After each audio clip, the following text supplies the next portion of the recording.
আজি 8 জানুৱাৰী 2026 তাৰিখে গুৱাহাটীত অনুষ্ঠিত হোৱা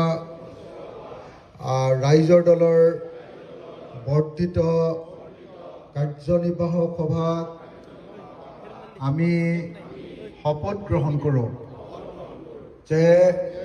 আগন্তুক 2026 চনৰ বিধানসভা নিৰ্বাচনত আমাৰ দলৰ প্ৰাৰ্থীসকল আৰু এলায়েন্স পাৰ্টনাৰসকলক জয়ী কৰাবৰ কাৰণে আমি আজিৰ দিনটোৰ পৰাই 24 ঘণ্টা কাম কৰিবলৈ প্ৰস্তুত হ'ম। আজিৰ কাৰ্যনিৰ্বাহকত উপস্থিত থকা প্ৰত্যেকজন ৰাইজৰ দলৰ নেতা আৰু কৰ্মীয়ে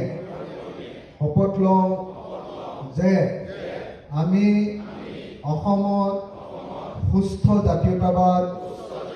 প্ৰতিষ্ঠা কৰিহে এৰিম। আমাৰ জাতীয়তাবাদ হ'ব সকলো জাতি, সকলো ধৰ্ম, সকলো জনগোষ্ঠীৰ অসমীয়া